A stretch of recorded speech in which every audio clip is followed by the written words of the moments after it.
ఓం నమో వీరబ్రహ్మణి. జై వీరబ్రహ్మ జై గోవిందమాంబ జై. జై వీరబ్రహ్మ జై అచలానంద స్వామి జై. నా పేరు ఈశ్వరరెడ్డి, బ్రహ్మంగారి మఠం. విరాట్ విబిఎస్ అనే ఛానల్ ద్వారా అనేక కార్యక్రమాలు మీకు అందిస్తున్నాం. ఇప్పటికే చాలామంది మా అభిమానులు ఈ ఛానల్ను సబ్స్క్రైబ్ చేసి ఉన్నారు. ఇంకా కొన్ని వేల మంది సబ్స్క్రైబ్ చేయాలి. దయచేసి మా వీడియో చూసిన ప్రతి ఒక్కరూ సబ్స్క్రైబ్ చేయండి, లైక్ చేయండి, షేర్ చేయండి. ఈరోజు జగద్గురు శ్రీమద్ విరాట్ పోతులూరు వీరబ్రహ్మేంద్ర స్వాముల వారు బనగానపల్లెలో గరిమరెడ్డి అచ్చమ్మ గారింట గోపాలనం చేస్తూ తాళపత్ర గ్రంథాలపై కాలజ్ఞానం రాసిన విషయం మనందరికీ తెలిసిందే.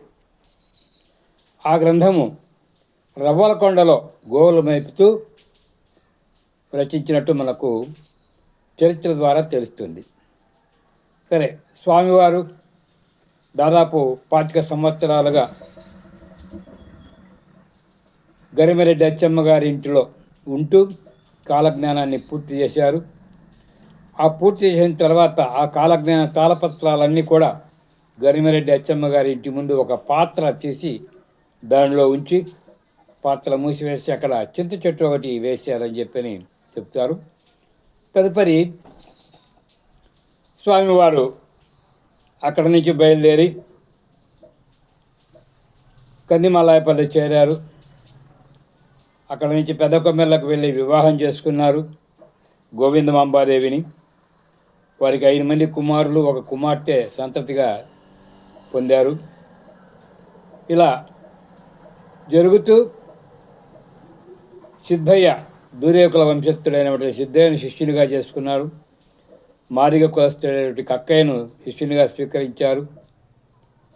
పరమత సహనాన్ని, సర్వమత సమానాన్ని బోధిస్తూ అందరికీ జగద్గురువుగా ప్రఖ్యాతి వహించారు.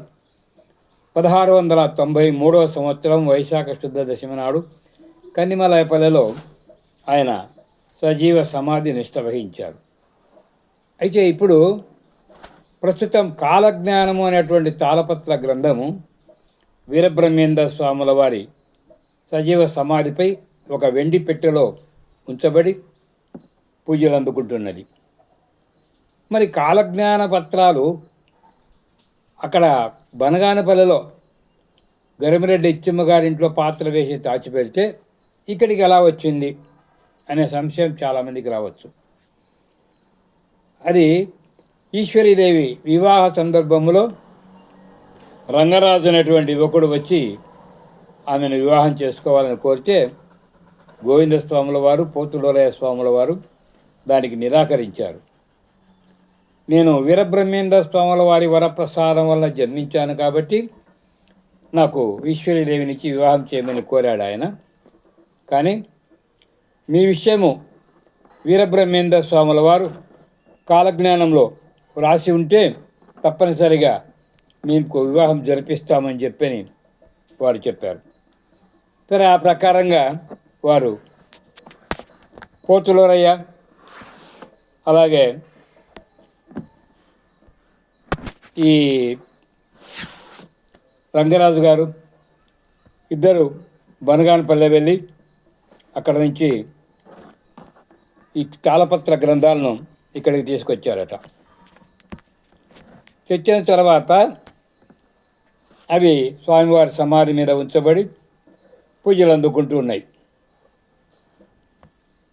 సరే, ఎలాగైతేనే చివరికి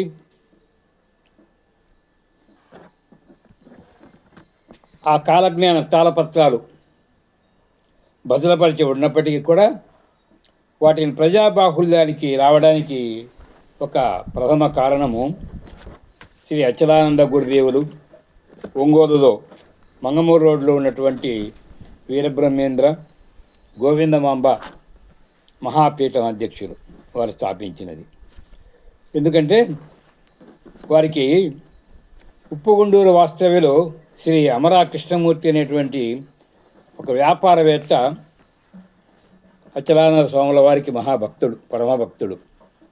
ఆయనకు వ్యాపారంలో పెద్ద నష్టాలు వచ్చాయి. ఒకసారి భరించరానటువంటి నష్టాలు, ఇంకా తిరిగి కోలుకోలేని విధంగా ఉన్నప్పుడు గురుదేవుడి యొక్క పాదాలు ఆశ్రయిస్తే ఆయన దిగులు చెందుతూ ఉండేది.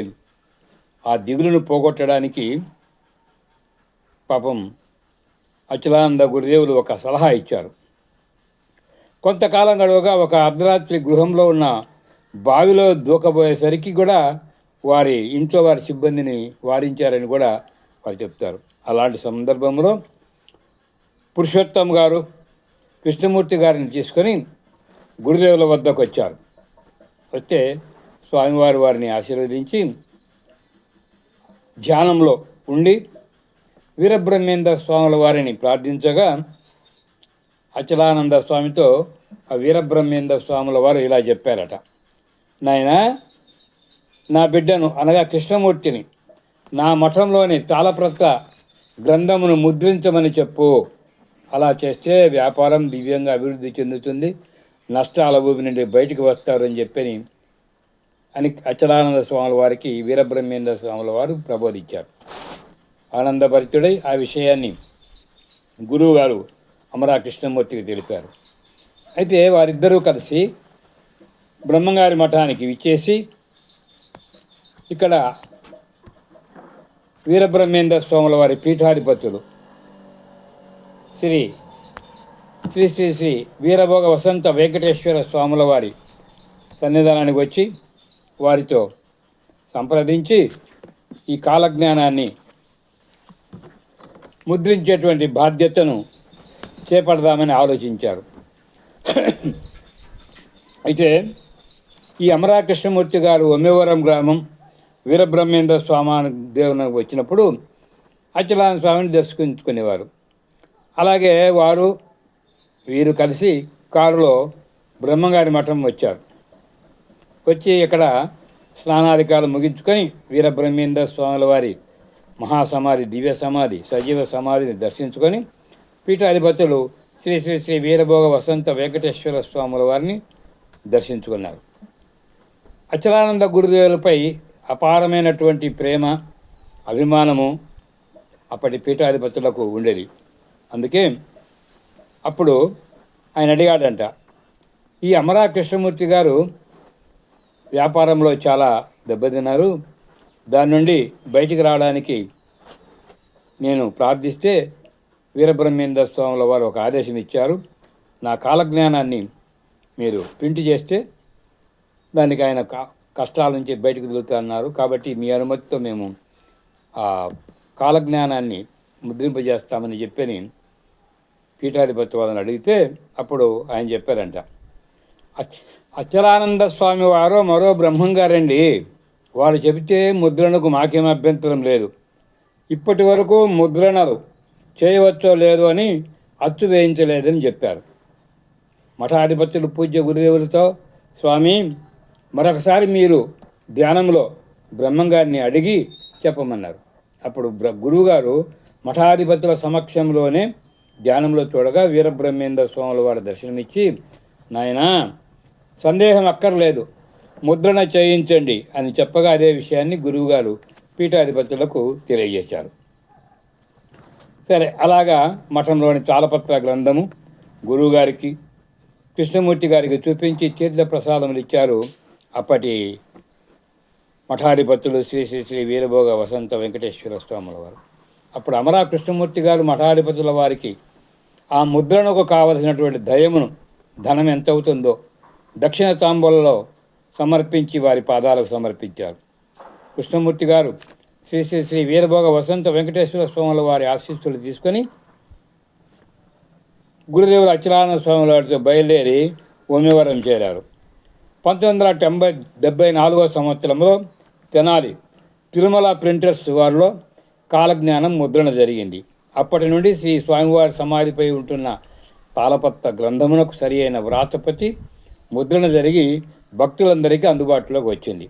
అప్పటి నుండి కాలజ్ఞానం నేటి వరకు ఎన్నో ముద్రలను జరిగి అందరికీ కూడా అందుబాటులో వచ్చినాయి. కాబట్టి అలా వీరబ్రహ్మేంద్ర స్వాముల వారు రవ్వలకొండలో రచించినటువంటి తాళపత్ర గ్రంథము ఈరోజు ప్రజాబాహుల్యములకి భక్తులందరికీ చేతులకు అందుబాటులోకి వచ్చినాయంటే ఆ యొక్క ఘనత శ్రీ అచలానంద స్వాముల వారిది. వారిని అనుమతించినటువంటి శ్రీ శ్రీ శ్రీ వీరభోగ వసంత వెంకటేశ్వర స్వాముల వారికి మరొకసారి భక్తులందరి తరఫున ధన్యవాదాలు సమర్పిస్తున్నాం. మీరు కూడా భక్తులందరూ ఈ కాలజ్ఞానాన్ని కేవలము పూజా గదిలో ఉంచి పూజించడమే కాకుండా శ్రద్ధగా చదవండి, అందులో విషయాలు అర్థం చేసుకోండి, తెలియకపోతే ఇంకా కొందరిని పెద్దవారిని తెలుసుకోండి. కాబట్టి ఈ కాలజ్ఞానాన్ని అందరికీ ఇంటింటా ఉండేట్టుగా ప్రచారం చేయవలసిన బాధ్యత మన భక్తులందరికీ ఉంది. ఓం నమో వీరబ్రహ్మని. జై వీరబ్రహ్మ జై, గోవిందమాంబ జై, జై వీరబ్రహ్మ జై, అచలానంద స్వాములవారి. అందరూ కాలజ్ఞానం చదవండి, చదివించండి. ఈ ఛానల్ మీకు నచ్చినట్లయితే సబ్స్క్రైబ్ చేయండి దయచేసి. ఓం నమో వీరబ్రహ్మని.